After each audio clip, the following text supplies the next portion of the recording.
Yani Dubai se kelapa, kita se to Dubai se cerita saja.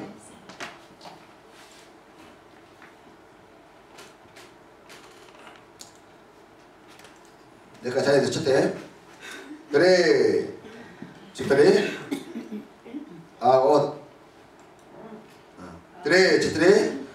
Милит прати в Ефес да повикат старейшините на църквата. И когато те дойдоха при него, им каза: вие знаете по какъв начин, още от първия ден, когато стъпих в Азия, прекарах цялото време между вас, като служех на Господа с пълно смирение, с много сълзи и изпитания, които ме сполетяха от заговорите на юдеите. Как не пропуснах да ви изявя нищо от това, което е било полезно, и да ви получавам и публично, и по къщите, като проповядвах и на юдеи, и на гърци, покаяние пред Бога и вяра в нашия Господ Исус Христос. И сега, ето, аз отивам, заставен духом в Иерусалим, без да зная какво ще ме сполети там, освен че Светия Дух свидетелства във всеки град, казвайки, че ме очакват окови и скърби. Но не ме е грижа за нищо, нито ми е скъп животът. Стига само да завърша с радост пътя си и служението, което приех от Господ Исус, да проповядвам благовестието на Божията благодат. Амин. Амин. Темата по което говорим днес е благовестието на Божията благодат. Благовестието на Божията благодат. 어떤 성도가 직장에서 일을 마치고 동료들과 함께 길을 걷다가 헤어져서 각자의 집으로 돌아가게 되었습니다. Един християнин, прибирайки се от фирмата, заедно с други служители, свои колеги, се разделили и всеки се отишъл в дома си. 그 성도가 집에 와서 생각해 보니까 그 직장 동료에게 한 번도 복음을 전하지 않았다는 것을 알고 마음이 평안하지 않았습니다. Когато се прибрал в къща, този християнин се замислил, че никога не бил казал благата вест на свой колега и наистина го заболяло отвътре. 직장에서 항상 같이 일하기 때문에 얼마든지 복음을 전할 수 있는 기회가 여러 번 있었습니다. Много пъти е имал такива възможности във фирмата, защото работят заедно.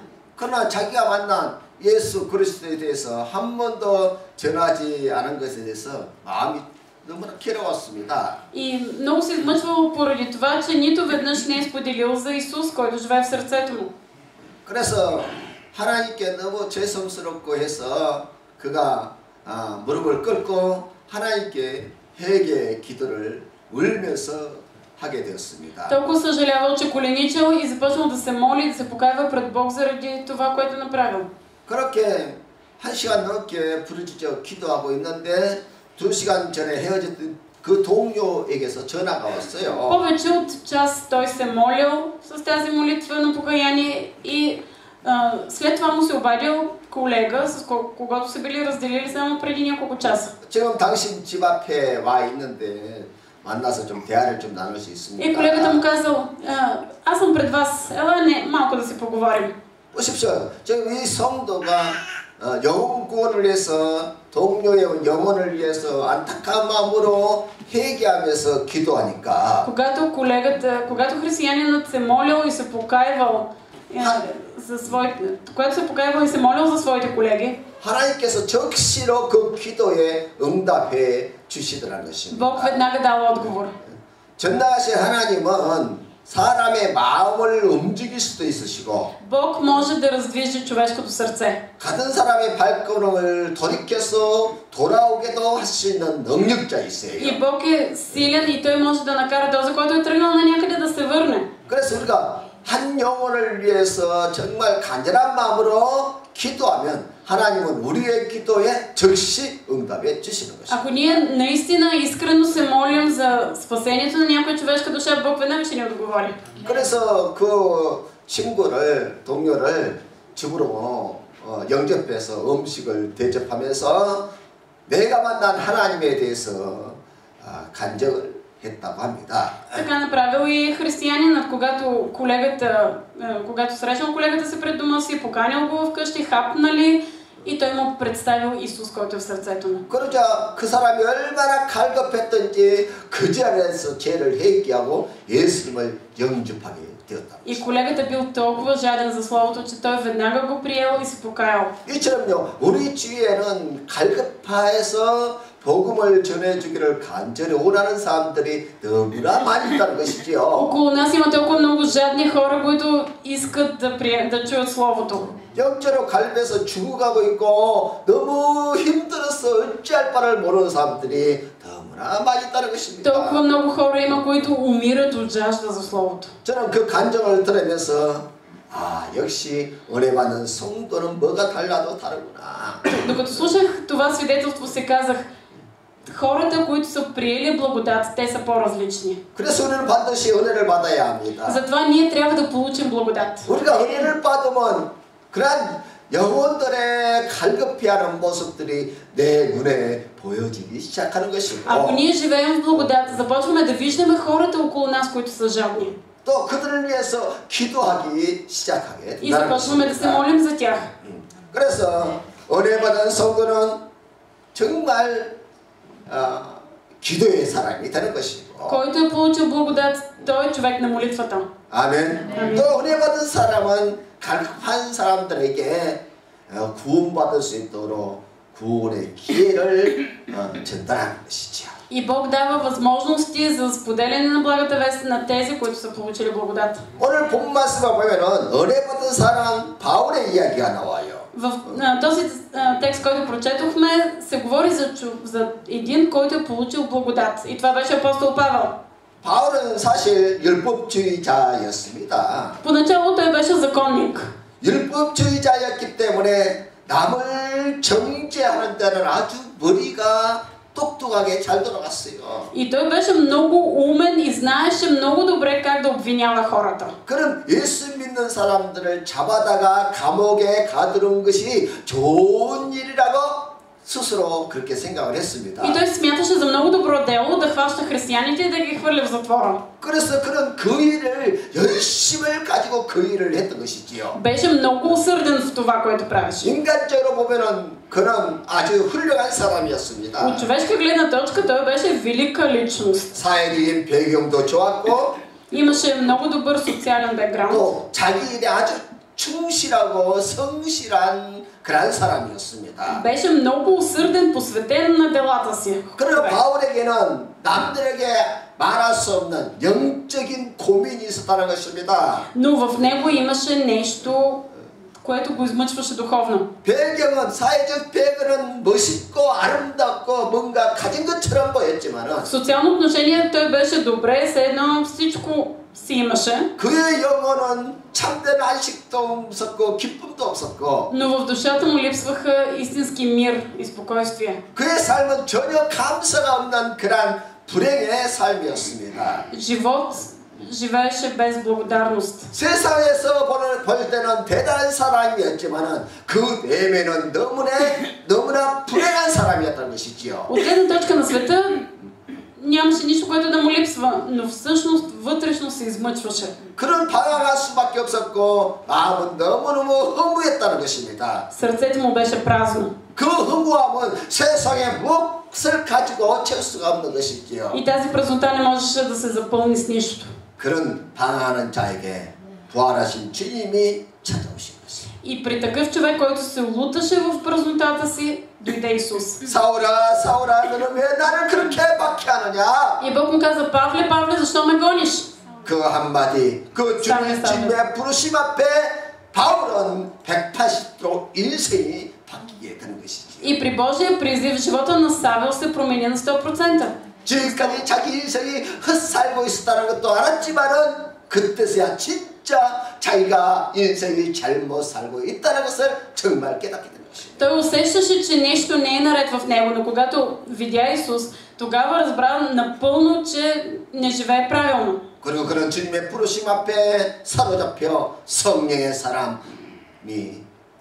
사람으로 안전하게 됐죠. Той беше обзет от Божия призив и се промени в човек, който следва Божията воля. 그리고 성령께서 그를 깨우쳐서 예수 그리스도가 누구인가 분명히 알게 하셨고 Святия Дух заработи в сърцето му, той разбра напълно кой е Исус. 구약의 성경에 모든 예언의 핵심이 메시아를 보내주시겠다고 약속하셨는데 В Стария Завет беше обещано на много места, че ще дойде Месия. 그 메시아가 오셨는데 그 메시아가 바로 예수 그리스도라는 것을 분명히 깨닫게 되었다는 И 것입니다. Савел разбра много ясно, че Месията, за който говореше в Стария Завет, това беше Исус. 사람은 절대로 하나님을 만날 수 없는데 그 예수 그리스도를 통해서만 하나님을 만날 수 있는 길이구나. И разбра, че Исус Христос е единствения път, по който можем да се срещнем с Бог. 인간은 아무리 노력해도 죄와 허물의 문제를 해결할 수 없는데 Човек не може сам да се справи със своите грехове.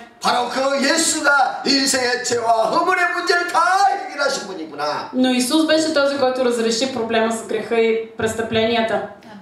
그리고 지금까지 자기도 속았고 많은 사람들이 속아서 인생을 낭비하고 방황하고 있는데 И той разбра, че е живял в заблуда и самия той е заблуждавал много хора. 그런 내가 예수를 만나 구원을 받게 된 것에 대해서 너무너무 감격하게 됐다는 것이죠. И той беше толкова развълнуван, че Исус се срещна с него и получи спасение. 더 나아가서 그런 사람들이 악한 세력에서 묶여서 참된 자유를 누리지 못하고 있는데 И затова и след това видя, че хората около него са потиснати духовно. 예수 그리스도를 믿으면 그 악으로부터 해방받고 참된 자유를 받는 하나님의 자녀가 된다는 것을 깨닫게 됩니다.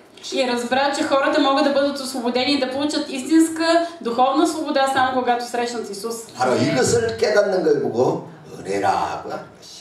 Именно осъзнаването на това се нарича благодат. 아멘. 저 여러분 다 하나님의 은혜를 받고 있습니다. Всички ние сме получили Божията благодат. 그 은혜를 받았기 때문에 오늘 이곳에 우리가 함께 모여서 하나님을 예배하는 것입니다. И именно заради тази благодат ние сме дошли в църквата за богослужение. 하나님께 예배하는 자는 하나님부터 더 많은 은혜를 받게 되는 것이고 И Бог иска да ни даде още повече благодат. 성령 충만과 능력을 받아서 힘있게 하나님의 일을 만들어 나가는 것입니다. И затова ние, изпълнени със Святия Дух, можем с сила и с смелост да отидем и да вършим Божието дело. 그래서 하나님의 은혜를 받은 바울은 이제 그 인생에 일어나는 모든 사건은 다 기회가 되었습니다. За Павел, изпълнен с благодат, всяка една случка беше възможност. 여러분, 은혜 받으면요, 지금부터 여러분이 만나는 모든 사건은 불행이 아니라 여러분들이 성공할 수 있는 기회가 됩니다. Ако ние сме получили благодат, всяка спънка в живота ни вече няма да бъде проблем, а ще бъде възможност за благословение. 사실 바울은 전도자로서 열심히 전도를 했습니다. Павел като евангелизатор беше много усърден. 자기가 구원받은 은혜에 감사하고 나 같은 자를 불러주시고 하나님의 자녀 삼아 주신 은혜에 감사해서 그는 평생을 전도자의 삶을 살기로 헌신하게 된 것이죠. Той се посвети на това да бъде апостол на благата вест, защото беше благодарен и развълнуван от това, че самия той е получил спасение. 근데 그에게는 큰 질병이 하나 있었습니다. Но той имаше една болест. 성경에서는 그것을 육체의 가시라고 했어요. Библията нарича това трън в плътта. 그 병이 어떤 병인지는 정확하게 알 수 없지만은 복음 전하는 데 있어서 방해가 되는 그런 병이었던 것이죠. Това не е била, не се знае каква е била тази болест, но тя не му е пречила да евангелизира. 전도자에게 있어서 이런 부끄러운 병이 있다는 것은 사역의 치명적인 약점이 될 수 있습니다. Но това е била болка, която го е засрамвала по някакъв начин. 그래서 사도 바울이 이 문제를 가지고 하나님께 간절히 부르짖어 기도했어요. Затова той се е молил усърдно на Бог. 그때 하나님의 응답이 내 은혜가 내게 족하다. И той се е молил на Бог, му е казал, доволно ти е моята благодат. 할렐루야. Алелуя! 불편하면 얘기 안 해도 됩니다. Да, ако ти е неудобно, там може да отидеш. добре. 보기 좋아요. Добре, там е добре. 내가 약할 때 사실은 강하다는 의미예요. Защото когато ние сме слаби, всъщност тогава сме силни. 아멘. Амин. 내 약한 것이 나를 불행하게 만들고 실패하게 만드는 것이 아니라 아니라 Това, което ме прави слаб, не ме кара да се чувствам нещастен, 내 약한 것이 오히려 나를 성공시키고 나를 위대하게 만든다는 것이에요. но моята слабост ме прави силен и велик. 누구 안에 있으면요? Ако сме в кого? 그렇죠. 그리스도 안에 있으면 Ако сме в 그런 Исус, 은혜가 나에게 온다는 것이죠. благодатта идва при нас. 여러분 인생에 약함이 있습니까? Имате ли някаква слабост? 그 약함 때문에 고기도 제대로 들지 못하고 말도 제대로 못하고 И тази слабост ви кара да наведете глава и дори да не можете да я вдигнете и да кажете. 그런 나를 향해서 자신을 향해서 비난하고 욕을 하고 나는 못난 놈이야 자기를 향해서 저주하고 있으니까 Дали имате такава слабост, заради която се казвате, какъв съм глупав, проклетник, не мога да се оправя? 그런 나를 이렇게 약한 나를 낳은 부모를 향해서 늘 원망하고 불평하면서 살고 있습니까? Дали живеете с някаква слабост, която ви кара да проклинате ден след ден родителите си? 가지지 못한 환경 때문에 그것 때문에 늘 불행하다고 생각하십니까? Дали смятате себе си за пълен нещастник заради обстоятелствата около вас? 그러나 은혜 받으면 오히려 그것이 나에게 힘이라는 것이. Но когато получим благодат, това, в което сме поставени, ни прави силни. 내가 약하기 때문에 그리스도가 필요하다는 것입니다. Аз имам нужда от Христос, защото съм слаб. 내가 죄인이기 때문에 나를 구원하시는 메시아가 필요하다는 것이지요. Аз съм съгрешил и затова имам нужда от Месия, 나는 Спасител. 능력이 없고 지가 부족하기 때문에 이 문제를 해결하시는 하나님의 아들 그리스도가 필요하다는 것이에요. Аз нямам сила и затова се нуждая от Исус Христос, Божия Син. 그래서 내 은혜가 내게 족하다.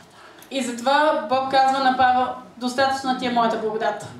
이것을 깨닫는 순간 우리는 정말 하나님의 은혜 안에 거하기 시작하는 것입니다. Когато ние осъзнаем това, действително започваме да живеем в Божията благодат. 그래서 사도 바울은 평생 동안 교만할 수가 없었습니다. Затова апостол Павел цял живот не беше горделив. 사람들은 가졌다고 뭔가 있다고 늘 교만합니다. Хората много често са горделиви, защото имат нещо. 돈 가졌다고 교만하고 지식 가졌다고 교만하고 Горделиви се, защото имат знание или пари. 남들과 비교하면서 남들보다 더 크다고 자꾸 교만합니다. Сравняват се с другите и се възгордяват, защото смятат, че са повече от тях. 그러나 우리가 아무리 많은 것을 가졌다 할지라도 하나님과 비교해서 나는 아무것도 아니에요. Но колкото и неща да притежаваме, ако ги сравним с Божиите неща, нищо нямаме. 그래서 바울은 하나님과 비교했을 때 정말 자기는 티끌 같은 존재였던 것이지. Затова апостол Павел, като се сравняваше с Бог, просто се считаше за червей. 자기가 가졌던 사회적인 배경은 아무것도 아니었습니다. И осъзна, че това, което е получил в миналото си, не е било нищо. 그래서 그는 평생 교만하지 않았어요. Цял живот той нямаше гордост в себе си. 그러자 자기를 통해서 많은 역사와 증거와 응답의 역사가 일어났던 것이죠. И затова чрез него имаше мощно дело на Святия Дух и много свидетелства. 할렐루야. 하나님의 섬기는 자에게는 그가 가는 곳에 많은 증거가 따르게 돼 있어요. Този, който служи на Бог, където и да отива, има много знамения. 그러나 바울은 그런 치명적인 약점이 있었기 때문에 그런 증거가 있음에도 불구하고 그런 교만하지 않아요. Апостол Павел не изпадна в гордост, защото колкото и свидетелства и знамения да го съпътстваха, имаше някаква болка. 바울은 나가면 질병이 치료고 귀신 쫓겨나가는 거예요. Той където отиваше, демоните бягаха и болните бяха 남은 изцелени. 치료하는데 자기에게는 여전히 질병 때문에 자기 육체는 고통을 당하는 것입니다. Другите се изцеляваха, а той страдаше заради някаква физическа болка. 그러니 바울은 절대로 교만할 수 없는 것입니다. И затова Павел не изпадаше в гордост. 근데 우리는 어떠세요? Обаче какво правим ние? 우리는 조그만 나를 통해서 어떤 증거가 나타나면 금방 교만해져 버립니다. Само Бог да се изяви по някакъв начин чрез нас и веднага се възгордяваме. 나를 통해서 질병이 치료되면 금방 교만해져갖고 목사님 머리 위로 올라와요. Някой бил изцелен чрез нас и ние веднага се възгордяваме и се смятаме за по-големи от пастора. 에이, 신유연사도 없는 목사가 무슨 목사야? какъв е този пастор, дето няма изцелителна дарба? 내가 하나님의 종이야 하면서 Аз съм Божий слуга. 그렇고요. 실제로 한국에요. 그런 사람들이요. 기도원을 많이 세웠어요. Наистина има много такива хора в Корея, които са основали молитвени центрове. 기도를 하면서 성도들 와서 기도하면 그냥 예언을 하고 막 하는 것이죠. И хора като отидат там да се молят, излизат напред и той им пророкува. 결국 다 불행으로 끝나요. Обаче всичко завършва много нещастно. 그러니까 바울은 여전히 질병으로 내가 고통을 당하지만은 그것 때문에 하나님께 감사하다는 거예요. 감사. Апостол Павел непрекъснато страдаше заради някаква болест, някаква болка, но той беше благодарен. 그것 때문에 내가 많은 증거가 나타나면 걸만하지 않고 여전히 내가 겸손히 하나님을 붙잡을 수 있으니까. И защото осъзна, че заради тази болка той може да стои в смирение, колкото и чудеса и знамения да стават чрез него. 그래서 바울은 평생 동안 겸손하게 하나님의 은혜를 사모하면서 복음 전하는 일을 했어요. Затова през целия си живот апостол Павел свидетелстваше скромно за делото на Бог. 얼마나 멋있어요. Колко е красиво това. 오늘 바울의 소원이 저와 여러분들의 소원이 되시기를 축복해 드립니다. Благославям ви днес желанието на Павел да бъде и ваше и мое желание. 아멘. 하나님 나도 은혜 받아서 복음 전하는 일에 쓰임 받기를 원합니다. И това желание да бъде: Господи, искам да бъда благословен и да бъда употребен. 오늘 저와 여러분들의 모두 똑같은 소원을 꿈을 꾸십시다. Нека всички заедно да имаме тази мечта. 아멘. 첫째는 우리의 소원입니다. На първо място, кое е нашето желание? 직장생활 하시는 분들은 무엇보다도 직장의 상사들에게 인정을 받아야 합니다. Служителите във фирма трябва да бъдат одобрени от своите началници. 아무리 일을 잘해도 직장의 상사들에게 인정을 받지 못한다면 Колкото и добре да работиш, ако шефът ти не признава работата ти, 그 사람은 그 직장에서 필요 없는 사람이 되는 것이에요. ставаш напълно безполезен за фирмата. 직장에서 인정을 받으려면 자기에게 맡긴 일에 최선을 다해서 일을 해야 합니다. Ако ти искаш да получиш признание на работното си място, трябва да направиш най-доброто в работата, която ти е определена. 위에 있는 상사들이, 위에 있는 사람들이 인정할 정도로 그 일을 잘 해야 해요. И трябва добре да се справи с задачата си по такъв начин, че шефа да одобри. 왜냐하면 그래야 그 직장에서 내가 복음의 증인이 될 수 있어요. Само тогава ти можеш да бъдеш свидетел на благата вест на работното си място. 아멘. Амин. 내가 직장에서 늘 일도 제대로 못하고 욕이나 얻어먹고 해보세요. Представете си, че вие сте един немърлив служител, който другите само хулят. 복음의 증인은 그냥 오히려 예수 믿는 사람이 저러냐 하면서 욕을 얻어먹게 되는 것이지 하나님이 욕을 얻어먹게 되는 И 것이지. ако вземеш да благовестваш, другите ще те хулят и ще казват: абе, какъв си такъв човек, и всъщност хулата отива към Бог. 그래서 직장에서 일할 때 상사로부터 인정을 받을 정도로 우리는 성공해야 합니다. Затова ние трябва да бъдем успешни служители, одобрени от своите шефове. 아멘. 그래야 그 직장을 우리가 복음을 전할 수 있는 기회가 만들어지는 것이지요. Защото тогава ни се дава възможност за благовестие в цялата фирма. 또 사업하는 사람들은 열심히 일해서 사업에 성공을 해서 돈을 많이 벌어야 돼요.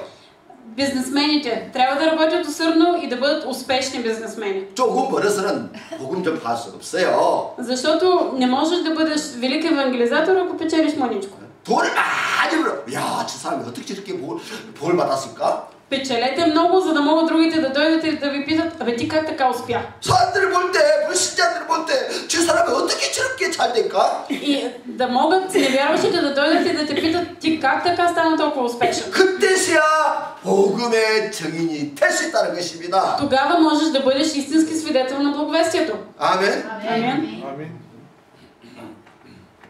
우리 성도들이 어떤 위치에든지 그곳에서 Където и да сте поставени, 그곳을 장악하시는 그런 실력을 갖춰야 합니다. имайте, подхранвайте в себе си умения, за да можете да бъдете завоюващи, завоеватели на това място. 그래야 불가리아 복음화를 우리가 해나갈 수 있는 것입니다. Така ние можем да достигнем до евангелизирането на цяла България. 학생들이나 청년들은 하나님 앞에 쓰임 받으려면 믿음과 실력을 반드시 갖춰야 합니다. Учениците и младежите, за да бъдат употребени от Бог, те трябва да трупат знания и умения. 공부할 때는 다른 데 생각을 빼앗기지 말고 열심히 공부해서 실력을 갖춰야 돼요. Когато учат, ума им да не блуждае, но да се фокусират в учението. 실력을 인정받아야 그 아이가 다음에 중요한 요직에 들어가서 일을 할 수 있는 것이에요. Когато бъдат признати усилията на съответния ученик, той може да бъде поставен на висока позиция. 그래야 그 아이가 다음에 복음의 정인으로서 하나님께 쓰임받는 것이지요. И като Божий служител той може да бъде много употребен. 요셉처럼 실력을 갖추니까 믿음과 실력을 갖추니까 그가 총리로서 쓰임받는 거예요. Йосиф трупаше мъдрост, вяра и умения и затова беше употребен като премиер в Египет. 그래서 요셉 한 사람 때문에 민족을 살리고 애굽을 살리는 하나님의 그리스도의 정인으로서 쓰임받지 않습니까? И затова Йосиф беше употребен като Божий слуга, който да спаси цяла нация. 그래서 우리는 반드시 믿음과 실력을 갖춰야 돼요. Ние трябва да трупаме в себе си вяра и умения. 그러면 누군가가 찾아와서 묻습니다. И тогава някой ще дойде при нас и ще ни 어떻게 попита: 당신은 그렇게 공부를 잘할 수 있습니까? ти как се справиш толкова добре в учението? 도대체 그 비밀이 무엇입니까? Каква е тайната на твоя успех? 그러면 사실은 내가 하나님 믿는 사람인데 И тогава можем да кажем: ами аз съм вярващ. 하나님의 은혜로 내가 지혜를 받았기 때문에 이렇게 되었습니다. По Божия благодат съм получил мъдрост и затова стигнах до тук. 그리고 복음을 전할 수 있는 기회가 만들어지는 거 이렇게 해요. И по този начин се създават възможности да благовестваш. 사업을 성공해야 사람들이 나에 찾아와서 묻는 것이에요. Ако успееш в бизнеса си, хората ще дойдат и ще те запитат: 당신의 사업이 성공할 수 있는 비결이 무엇입니까? коя е тайната на успеха на твоя бизнес? 그럼 그때 내가 만든 하나님에 대해서 설명할 수 있는 기회가 만들어지는 것이죠. И това е възможност ти да разкажеш за Бог, с когото си се срещал. 그러나 실패하면 아무도 와서 묻지 않습니다. Ако ти се провалиш, банкротираш, никой няма да дойде да те пита. 크리스찬이 실패하면 아무도 찾아와서 관심을 갖지 않아요. Ако християнин се проваля, никой няма да отиде да го пита за Христос и никой няма да се интересува от него. 그럼 우리 성도들은 다 성공해야. Затова ние трябва да бъдем успешни. 아멘. 믿음과 실력을 갖추면 여러분은 다 성공할 수 있습니다. Всички ние можем да успеем, ако трупаме в себе си вяра и умения. 그래서 우리의 생업의 자리에서 다 복음의 증인들이 되어야 합니다. Ние трябва да бъдем свидетели на благата вест на живота там, където сме поставени. 내가 만든 하나님, 그 하나님 때문에 내가 이렇게 복을 받았고 성공할 수 있었습니다.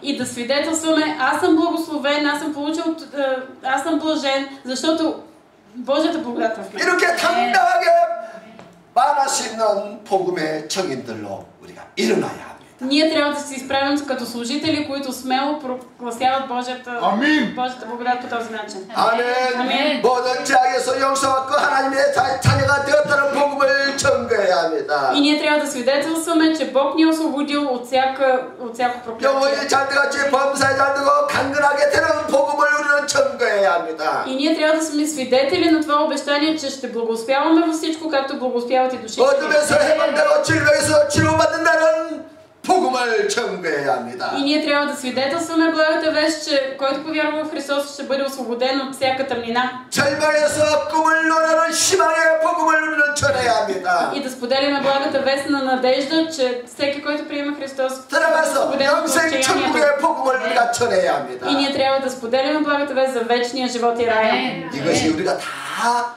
맡아 감당해야 할 사명이에요.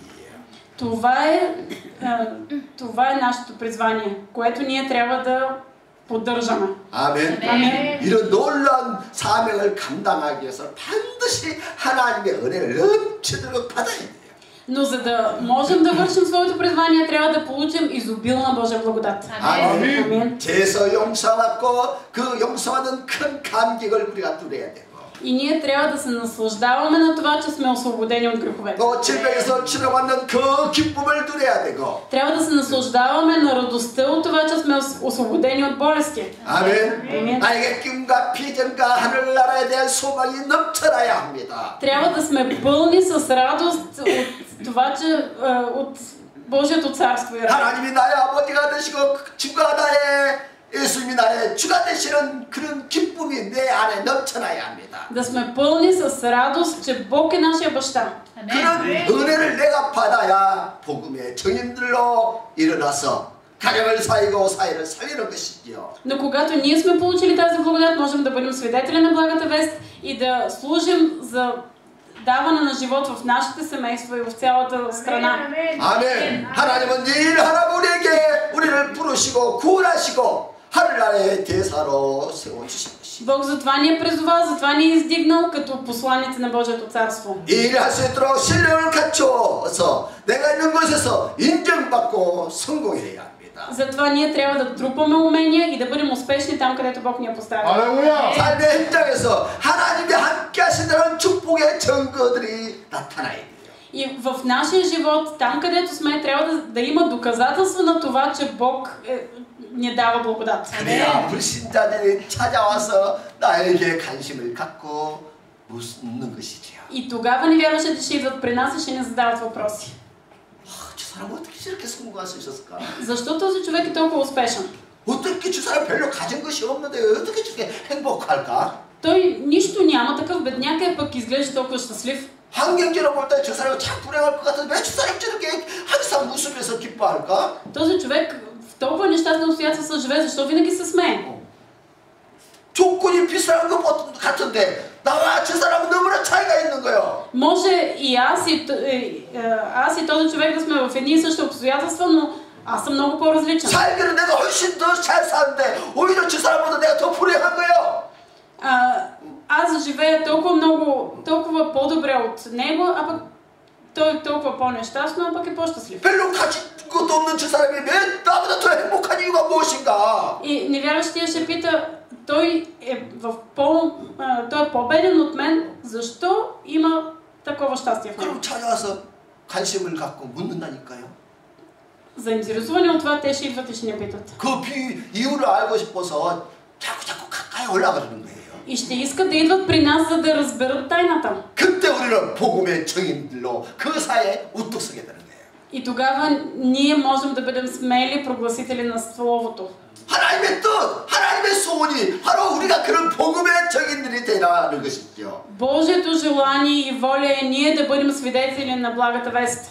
그래서 우리는 기도해야 합니다. Затова ние трябва да се молим. 하나님, 나에게 믿음과 신령을 갖추도록 능력과 지혜를 주시옵소서. Господи, давай ми сила и мъдрост, за да се изпълням с вяра и умения. 내가 가는 곳에 내가 만나는 사람들에게 나와 함께 하신 하나님, 나에게 역사하신 그 하나님을 전가하기로 원합니다. Искам където и да ходя да прогласявам Тебе, Исусе, който си в мен. 그래서요, 언제든지 우리는 전가하시도록 그리스도를 전가하시도록 무장하고 있어야 돼요. Затова ние трябва да сме въоръжени, за да можем винаги да споделяме благата вест. 누군가 찾아서 당신을 만든 하나님, 그 하나님이 어떤 하나님입니까? 묻는다면은 И ако някой те запита, кой е този Бог, който е в тебе, 당당하게 설명하셨도록 우리는 복음을 무장하고 있습니다. ние трябва да сме въоръжени в благата вест, за да можем смело да я прогласим. 하나님께서 우리가 무장하고 있으면 하나님은 자꾸 갈급한 사람들을 만날 수 있도록 문을 열어주시는 것입니다. Ако ние сме въоръжени, Бог ще ни отваря врати, за да се срещаме с жадни хора. 그러나 준비되어 있지 않으면 하나님이 보내줘도 그 영혼을 살리지를 못하는 것입니다. Но ако ние не сме подготвени, Бог и да ни изпрати човек, ние няма да можем да му свидетелстваме и той да бъде спасен. 준비해서 전하기만 하면 하나님께서 그곳에 역사하시는 것을 여러분들이 직접 경험하게 되는 것이죠. Но ако ние сме подготвени, Бог ще действа чрез нас. 나는 단지 아무 생각 없이 복음만 전했는데 И може аз просто без никакъв умисъл да съм говорил благата вест. 그 사람이 응답받고 해결되고 문제가 해결되면서 직접 내일로 보게 되는 것이죠. И изведнъж човека се спасява и получава отговор на молитвите. 세상에 그거보다 더 큰 감격, 기쁨이 어디 있겠어요? Има ли по-голяма радост от това? 한 사람이 배워되고 깨우치고 새 사람이 되는 것처럼 놀라운 역사가 어디 있겠어요? Има ли по-невероятно нещо от това някой да бъде спасен и да бъде променен живота му? 난 대표로 난 자식도 내가 어떻게 하지 못해서 늘 근심걱정인데. Аз непрекъснато се притеснявам за децата си, не знам какво да правя с тях. 전혀 모르는 사람에게 복음을 전했는데 그 영혼이 완전 거듭나는 것입니다. обаче при благата вест един човек напълно се променя. 이 놀라운 역사를 내가 경험한다는 것은요, 세상 무엇과도 바꿀 수가 없는 거예요. И ако аз самия преживея, видя това с очите си, това е толкова невероятно, че не може да се сравни с нищо друго в този свят. 할렐루야. Алелуя! 할렐루야. 할렐루야. 근데 문제는 Но проблемът къде е? 복음의 정의로서 딱 서 있어서 이렇게 하나님의 은혜를 주시는데 Бог ни благославя ние да бъдем употребявани за свидетели. 하나님의 역사를 보면서 교만하지 않아야 한다는 거야. И ние, виждайки Божиите дела чрез нас, не трябва да се възгордяваме. 교만하지 않으면 바울처럼 계속 하나님의 은혜가 따라오게 되어 있어요. И ако ние не искаме да се възгордяваме, трябва Божията благодат да ни следва винаги, както беше с Павел. 아멘. 근데 내가 볼 때 너무나 쉽게 사람들이 그런 하나님의 은혜가 임하는데 너무 쉽게 교만해지더라. Но аз си мисля, че там, където има благодат, хората много бързо се възгордяват. 그래서 그 교만 때문에 마귀의 시험에 걸려서 넘어지고 И заради гордост хората се провалят от сатанинските клопки. 또 그거 회개하고 그거 회복하는데 또 얼마나 많은 시간이 걸리는지 몰라. И отнема много дълго време да се покаят и отново да бъдат възстановени. 그래서 하나님이 우리를 너무 잘 아세요. Но Бог ни познава много добре. 구한다고 다 응답해 주지 않아요. И Той ни не дава всичко, което поискаме. 하나님이 우리의 연약한 부분을 놔둡니다. И Той оставя нашите слабости. 그 약점 여러분 다 알아요. 자기 자신의 약점이 Всеки си знае слабостите. 근데 이상하게 기도해도 그것을 해결이 안 돼. И много странно, когато се молим, Бог не ни дава разрешение на тези проблеми. 다른 사람의 문제를 위해서 기도하면 그 문제 해결되는데 내 문제가 이상하게 해결 안 돼. Значи други хора се молят, получават разрешение на същия този проблем, а аз не получавам. 그것이 바로 하나님의 은혜라는 것이. Но това е по Божия благодат. 나를 쓰시기 위해서 За да те 그 употребява. 약점을 두고 나를 계속 쓰시는 것이. Бог ти оставя тази благодат, за да не се възгордяваш и да те употребява постоянно. 교만하지 않도록. За да не бъдеш горделив. 그것이 하나님 나를 사랑한다는 증거라. Това е доказателство, че Бог те обича.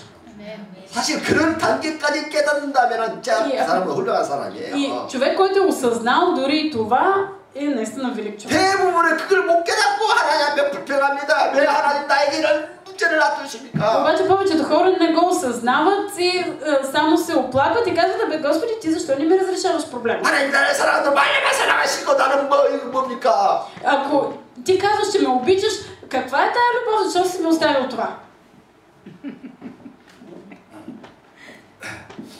이제 우리 바르게 기도하십시다. Нека да се молим по правилен начин. 아멘. 아멘. 아멘. 아멘. 하나님 은혜 받으십시다. Нека да получим благодат. 아멘. 아멘. 믿음과 신령을 갖추십시다. И да трупаме в себе си вяра и умения. 아멘. 그럼 우리는 주님 품에 가는 그날까지 하나님께 쓰임받게 되는 것입니다. И до деня, в който ще се срещнем с Бог, ние ще бъдем употребявани. 아멘. 믿음과 신령이 없다면 하나님이 기회를 주어도 그것을 축복으로 바꾸지를 못해요. Ако ние нямаме вяра или умения, дори да ни се даде възможност, не можем да я превърнем в благословение. 그러나 믿음과 신령만 갖추면 어떤 문제도 다 축복의 기회로 바꿀 수 있어요. Но ако имаме вяра и умения, всяка една възможност ще я превърнем в средство за благословение. 우리가 인생 살면서 골리앗과 같은 큰 위기를 만날 때가 얼마나 많이 있습니까? Толкова често в живота си се срещаме с проблеми като Голиат. 그래 안 그래요? Така е, нали?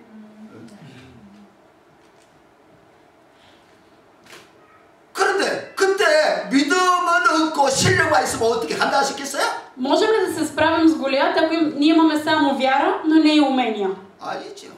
아무리 신령이 있어도 믿음이 없으면 절대 골리앗을 감당 못하는 것입니다. Колкото и големи умения да имаме, ако нямаме вяра, не можем да се справим с 반대로 Голиат. 믿음은 있는데 실력이 안 돼. Добре, обратно. Ако ние имаме вяра, но нямаме умения. 그럼 그 믿음으로 골리앗을 이길 수 있어요?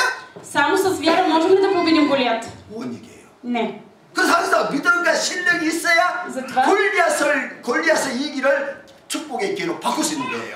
Хора, които имат вяра и умения, могат да победят криза голяма като Голиат и да я превърнат в средство за благословение. 그래서 사실 우리가 인생을 살면서 우리에게 다가오는 어려움이나 고난은 사실 그것이 문제가 아니에요. Всъщност, проблемите, трудностите, които срещаме в живота си, те не са проблем. 사람들은 자기에게 어떤 고난과 어려움이 다가오고 그것 때문에 죽는다고 생각하고 그냥 염려, 근심, 걱정과 불신앙을 당합니다. Хората изпадат в неверие и започват да се притесняват, безпокоят, когато дойдат трудности и страдания. 이제 나는 망했다 하면서 실제로 뭐 자살을 결심하기도 해요. И се казват, ами край с мен и дори някои стигат до самоубийство. 골리앗이 문제가 아니죠.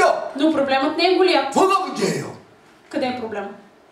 믿음과 신령이 없는 내가 문제지요. Аз съм проблемът, защото в мен няма вяра и умения. 그래 안 그래요? Така е, нали? 우리 인생에 골리앗은 끊임없이 다가온다니까요. Непрекъснато се срещаме с Голиат.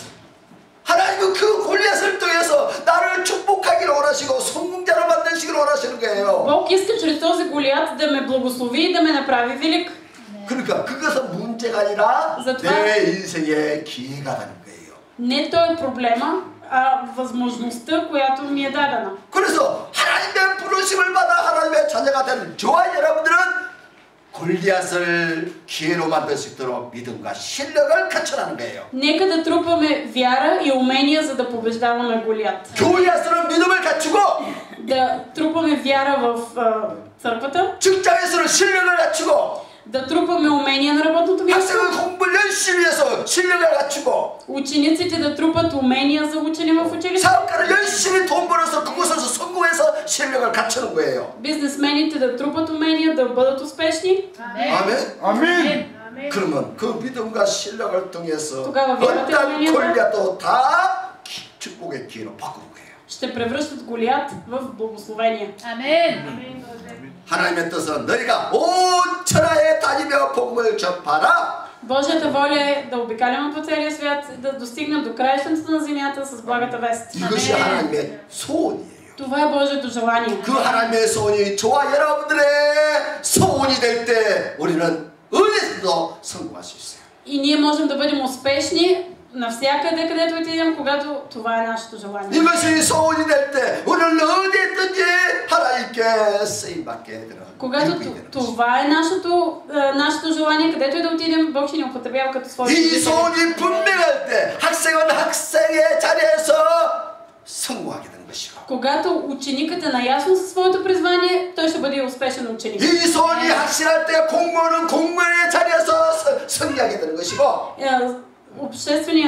Държавният служител ще бъде успешен на работното си място, когато има ясно съзнание за това свое желание. 왜? 이 소원이 분명하니까 Когато желанието му е ясно, 보는 관점이 다르고 생각하는 것이 다르고 ще бъдат различни неговата гледна точка, начина на мислене 기도가 달라. и молитвата му. 기도가 다르다니까 기도가. Молитвата ще бъде 이 различна. 소원이 없을 때는 맨날 육신의 탐욕만 기도합니다. Но когато нямаш това желание в себе си, това Божие желание за благата вест, 눈에 보이는 정욕만 기도합니다. тогава ще се молиш само за това, което виждаш, за страстите на плътта си. 맨날 세상에 자랑하고 명예 권세 그런 거 얻을 것만 기도합니다. И ще се молиш само за това как да забогатееш, как да имаш чест и слава. 하나님께서 가장 싫어하는 것만 골라서 기도를 해요. И ще се молиш само за нещата, за които Бог най-много мрази. 왜? защо? 소원이 하나님과 안 맞아서 그래요. Защото твоето желание не съвпада с Божието желание. 응답받지 못할 기도만 자꾸 하고 있다는 거예요. И непрекъснато ще се молиш за неща, в които Бог не благоволява. 그러니까 하나님과의 소원이 딱 하나가 되면은 다른 것은 그냥 다 그냥 따라오는 거예요. 그냥 선물로 오는 거예요. 선물로. Когато твоето желание съвпада с Божията воля, тогава всички останали неща идват като подарък. 그럼 우리의 믿음의 단계가 그런 단계로 성숙한 단계로 올라가기를 하나님은 그러한 사람을 기대하는 거예요. Бог очаква от нас ние да израстваме, да достигнем до тази степен на вярата. 아멘. Амин. 두 번째 우리가 할 일은 무엇일까요? На второ място, какво трябва да направим? 우리의 관심이 어디 있느냐가 가장 중요합니다. Най-важно е къде сме фокусирали своето внимание. 한 성도의 어머니가 갑자기 아파서 병원에 입원하게 됐어요. Майката на един християнин се разболява внезапно и постъпила в болница. 어머니가 병원에 입원하니까 얼마나 어렵겠습니까, 가정이. И когато майката била в болница, семейството наистина било в трудно положение. 그가 기도하면서 여러 가지를 생각했다고 합니다. И този християнин се молил и за различни неща си мислял. 분명 우리 가정은 다 하나님 믿는 하나님의 자녀들인데 И казвал, да, очевидно, ние сме Божии деца. 왜 우리 가정에 이렇게 어려움이 오는 것일까? Защо идва тази трудност в дома ни? 왜 하나님은 우리 어머니를 아프게 해서 병원에 입원하도록 만들었을까? Защо Бог направи така, че майката да влезе в болница? 분명히 이것은 우연한 일이 아니고 Най-вероятно това не е случайно. 분명히 하나님이 무슨 뜻이 있을 것인데 Най-вероятно Бог има някаква цел. 그렇게 고민하면서 И мислейки за това, 병원 의자에 앉아서 се седял на 기도를 стола. 했대요. Се седял на стола в болницата и се молил. 하나님 뜻이 Седял 무엇입니까? си, чудил се каква е Божията воля. 성경에 하나님의 자녀는 모든 것이 협력하여서 선을 이룬다고 하셨는데 И четял в Библията, където пише, че всичко се действа за добро на уния, които любят Бога. 어머니 일로 하나님께서 우리 가정에 무슨 복을 주시려고 하시는지요. И питал Господи, по какъв начин искаш да благословиш нашето семейство с постъпването на майката в болницата. 이 일로 하나님의 뜻을 알기를 원합니다. Господи, искам да разбера каква е Твоята воля. 그러면서 뭐 얘기도 하고 И тогава той се е покайвал 병원 의리 앉아서 그렇게 기도하고 있는 거예요. и седял и се молил в болницата. 그렇게 기도하다가 딱 깨달은 게 있었어요. И докато се молил, осъзнал.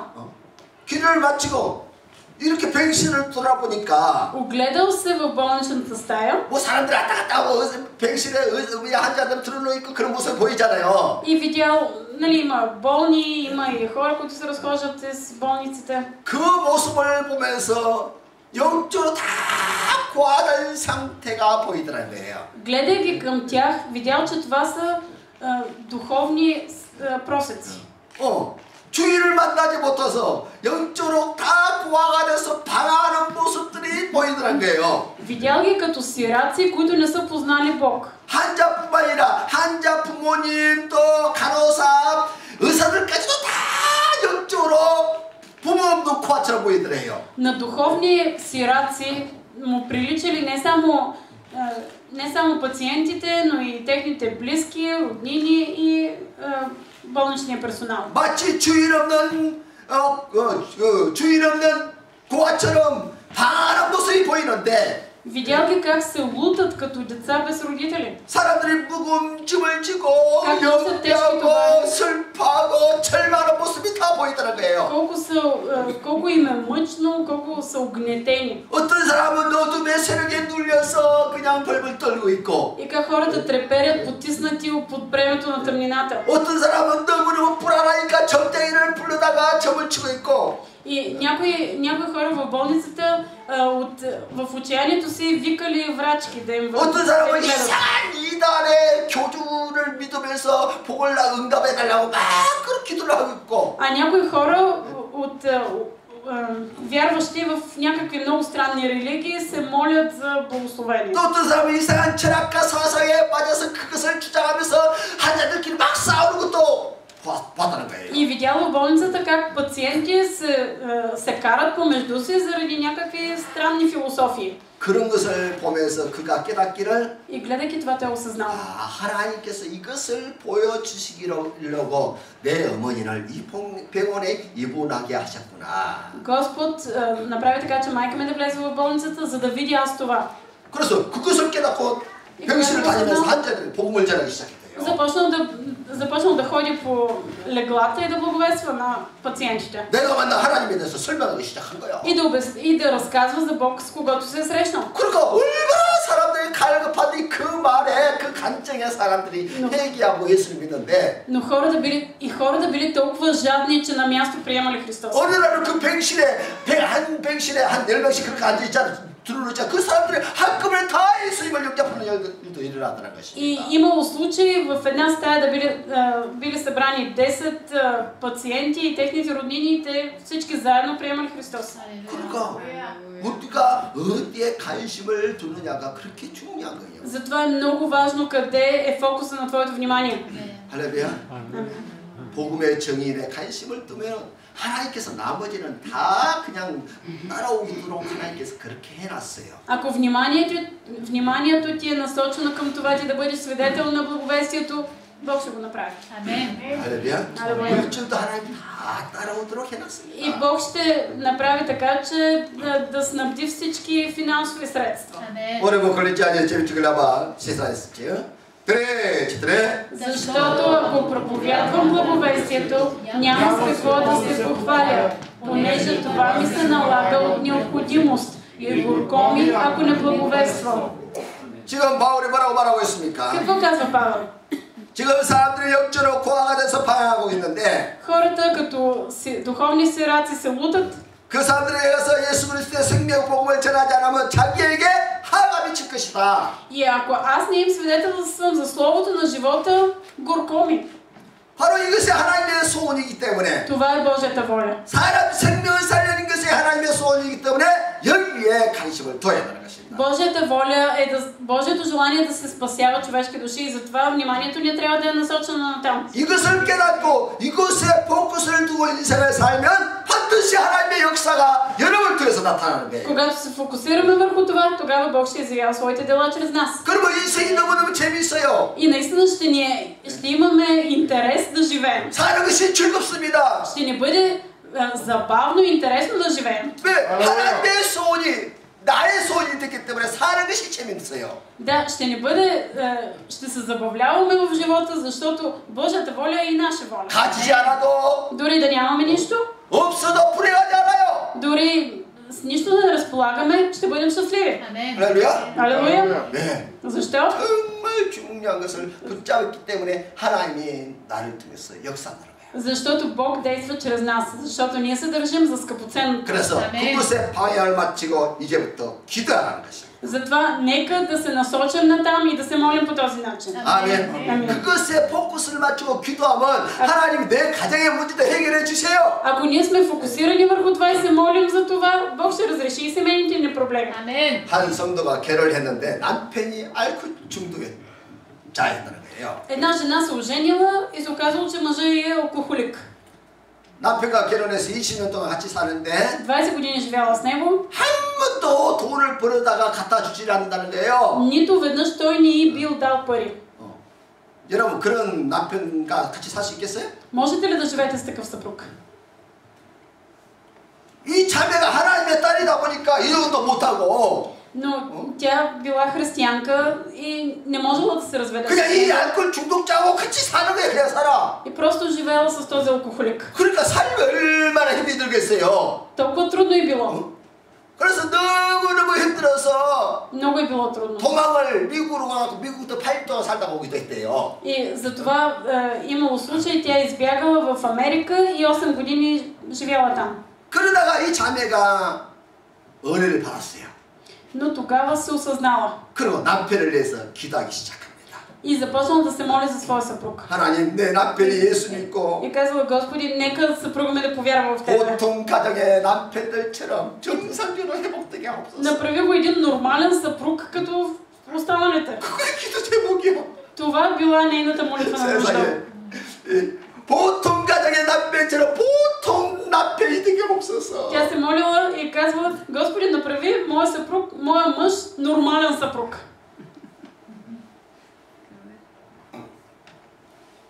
오직 그 문제만 가지고 아니 보통 가정에 보통 남편 될 수 있도록 그것만 가지고 기도했다는 И 거예요. тя се молила само за това, Господи, направи го един средностатистически съпруг. 하나님 저 영혼 불쌍하지 않습니까? Господи, не ти ли е мъчно за мене? 알코올 중독자 내가 저렇게 불쌍하게 저렇게 불행하게 사는데 하나님 저 영혼 불쌍히 여겨주시고 구원해 주셨소서. Господи, и той се мъчи, моля ти да се смилиш над него, да го спасиш. 얼마나 기도를 했던지 Тя толкова много се молила. 놀랍게도 그 남편의 시부모 남편 그러니까 어머니 시아버지 시어머니가 자기를 따라 교회를 Станало чудо. Свекъра и свекървата повярвали и тръгнали на църква заедно с нея. 또 얼마 있다 보니까 След време, 그 남편의 가족들이 11명이 있는데 그 11명들이 다 자기를 따라 교회를 나오더래요. семейството на съпруга и нали, другите роднини на съпруга и те повярвали и те тръгнали на църква. 가장 마지막으로 남편이 회개하고 거듭 예수를 믿고 거듭난 새 사람을 받게 И последният, който се спасил, бил мъжът. 보세요. 포기하지 않고 이혼하지 않고 Тя не се отказала, не се развела, 나는 이 가정의 복음의 증인이다. но тя живеела с мисълта, че е свидетел на благата вест в този дом. 하나님 내가 나를 이 가정에 파송하셨다. Господ ме е изпратил в това семейство. 그런 분명한 믿음을 갖고 인내하면서 계속 기도하고 믿음을 지켰어요. С тази вяра и устояване тя се е молила непрекъснато с тази молитва.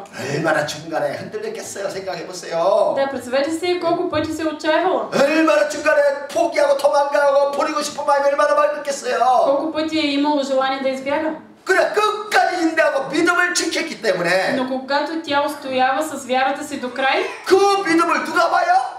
кой вижда тази вяра? 하나님 보세요. Бог я вижда. 또 누가 봐요? И кой още я вижда? 원수마귀가 봐요. И врага дявола. 또 누가 보겠어요? Кой още? 불신자 가족들이 다 보고 있는 거예요. Невярващите членове на семейството. 남편이 저렇게 골증자로 저렇게 말해요. 힘들게 하는데 저것이 예수 믿을까 말까 한번 두고 보자. И невярващите са гледали и са казвали, я да видим, мъжът е алкохолик, тя какво ще направи? 남편이 돈도 안 벌어주는데 버리지 않고 저렇게 얼마 동안 같이 사는 거 한번 보자. Я да видим тя колко време ще остане, ще устои с него, като той не й дава нито пукнат лев. 근데 1년이 지나고 10년이 지나고 20년이 돼가도 똑같아. Обаче минава година, 2, 10, 20 и тя устоява. 그때서야 가족들이 다 깨어지는 거예요. И тогава те се осъзнават. 다 회개하고 하나님께 돌아와서 가정 복음화가 이루어지는 것이죠. Те се покаяват, обръщат се към Бог и се евангелизира целият дом. 그런 역사가 여러분의 가정마다 다 일어나기를 축복해 드립니다. Благославям ви това благословение да го има във всеки ваш дом. Амин. 항상 믿음과 실력을 갖추십시오. Трупайте вяра и умения. 기도로 믿음을 무장시키십시오. Въоръжавайте се с вяра в молитва. 우리는 어둠의 세력을 이길 수 있습니다. Ние можем да побеждаваме силите на мрака. 우리 크리스찬들은 실패가 없어요. За християните няма провал. 100% 성공할 수 있어요. На 100% ние можем да успеем. 100% 승리자가 될 수 있습니다. Ние сме победители. 할렐루야. 아멘. Амин. 아멘. 그거 하라고 저와 여러분들을 그 가정에 그 직장에 보낸 И 거예요. Бог за това ни е призвал в съответния дом, в съответната работа. 어떤 사람 하나님, 어떤 사람 그렇게 불평을 해요. Някои хора само се оплакват. 나를 이런 예수 안 믿는 사람들 다 불신자인 사람들만 있는 직장에 보냈는지 나는 이해가 안 됩니다. И казват, Господи, ме как можа да ме изпратиш на тая работа? Един вярващ да няма тук, само невярващи. 목사님 나를 위해서 기도해 주십시오. Пасторе, моли се за мене. 예수 잘 믿는 그런 예수 믿는 사람들만 있는 직장으로 옮겨줄 수 있도록 기도해 주십시오. Пасторе, моли се за мене да бъда преместен на работа, където има само вярващи хора. 그런 직장 없어요. Обаче няма такова работно място. 그런 직장 가려면 천국 가야 돼. За да отидеш на такова работно място, трябва да отидеш в рая. 가서 빛을 발하라. Върви и бъди светлина. 그 직장에 어둠이 가득하기 때문에 가서 빛을 발하는 거예요. Отиди, за да светиш на това място, защото е пълно с мрак. 그 일을 할 수 있도록 믿음과 실력을 갖춰라. Затова трупай вяра и умения, за да се светлина там. 기도해서 무장하라는 것입니다. С молитва се въоръжи в вяра. 아멘. 이것이 하나님의 계획이라는 거예요. Това е Божия план. 아멘. 따라하십시다. 믿음과 실력을 갖추자. Нека да повторим. Да трупаме вяра и умения. Трупаме вяра и умение. 복음을 무장하자. Да се въоръжим с благовестието. Да се въоръжим с благовестието. 아멘. Амин. 아멘. 아멘. 아멘. 아멘. 아멘. 아까 말했죠. 믿음은 있는데 실력이 없으면 아무것도 아니라 그랬어요.